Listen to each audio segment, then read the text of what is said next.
Anies di penjara, Ganjar nggak bisa nyapres. Ditulis oleh Alif Furoman.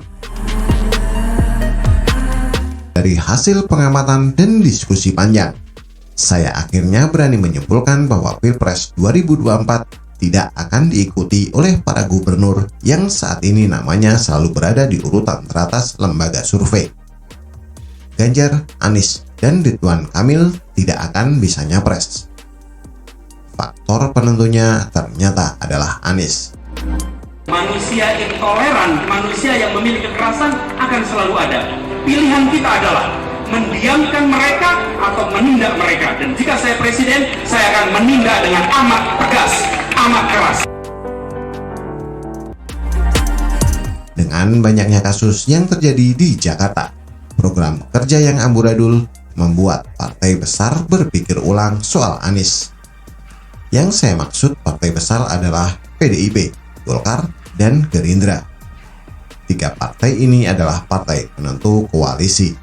Sementara sisanya relatif akan ikut atau mengekor, tidak bisa membangun koalisi sendiri. Sampai hari ini, tiga partai itu tidak ada yang tertarik dengan Anies.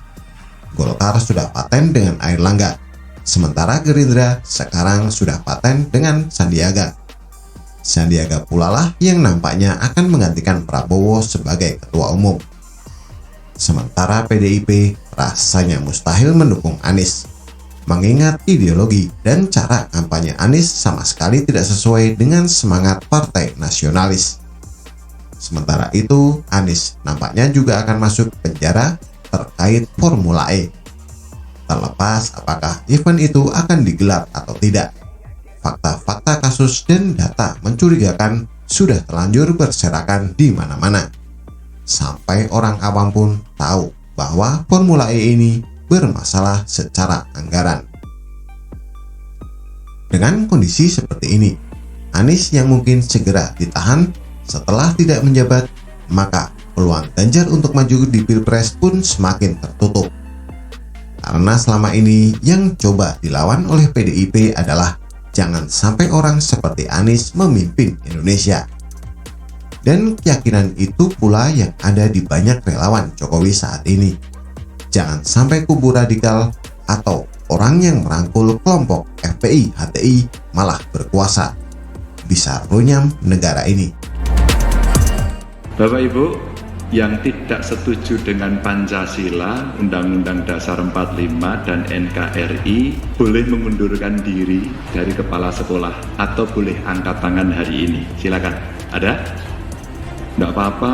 Berarti sepakat semua ya? Setuju semua ya? Oke, ini saya sampaikan. Jadi kalau nanti saya nemu yang begitu, kalau saya nyopot panjenengan bukan karena apa-apa. Kalau saya temukan itu.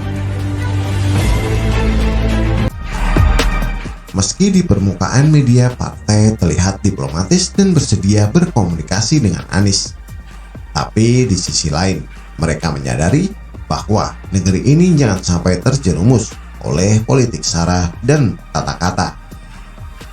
Karena Anies tidak maju, maka PDIP akan lebih santai memilih partai koalisi. Sejauh ini yang paling dekat dan nampaknya lengket sekali adalah Gerindra. Di banyak kesempatan, Prabowo dan Bu Mega terlihat bersama. Bila PDIP dan Gerindra tidak terpisahkan, maka lawannya praktis hanya menyisakan Golkar.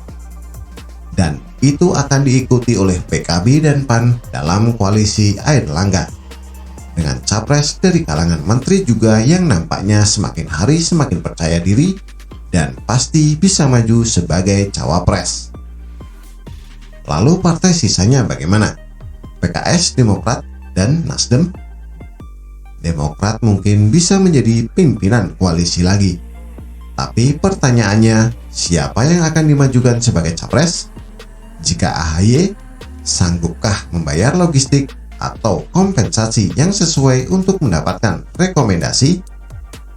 Jika melihat kepemimpinan AHY dan langkah politik Demokrat sejak 2014 lalu, kita bisa melihat bahwa partai ini terlihat sangat peragu.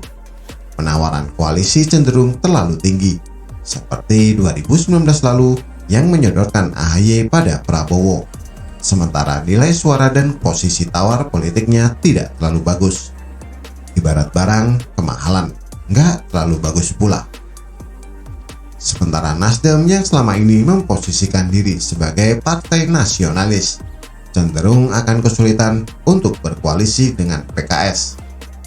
Lalu, kalau PDIP tidak mencalonkan Ganjar sebagai capres, lantas siapa? Mungkin pertanyaan itu tidak akan relevan lagi kalau Gerindra jadi berkoalisi dengan PDIP. Kenapa? Karena Gerindra sudah punya Sandiaga, mantan cawapres dan sekarang menjabat sebagai menteri. Sandiaga di Gerindra relatif tanpa saingan. Di Pilpres, dia menjadi satu-satunya kandidat. Asal Prabowo beneran gak maju di partai, dia juga satu-satunya sosok yang bisa menggantikan Prabowo. Dengan begitu Sandiaga nampaknya akan diplot sebagai capres dan PDIP akan memberikan cawapresnya. Atau kalau misal ada kejadian tak terduga, mungkin cawapresnya lagi-lagi dari kalangan kiai yang namanya sama sekali tak ada dalam list lembaga survei. Dan untuk urusan cawapres, penentuannya tak akan serumit capres. Siapapun bisa maju, bahkan Ma'ruf Amin yang tak masuk dalam catatan lembaga survei itu pun sukses memainkan perannya.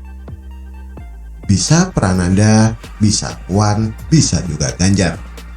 Tapi mengingat PDIP memiliki komposisi pemilih loyal lebih dari 60% yang memilih PDIP karena terah Bung Karno, maka lagi-lagi kans Ganjar akan jauh lebih kecil dibandingkan Puan atau Prananda.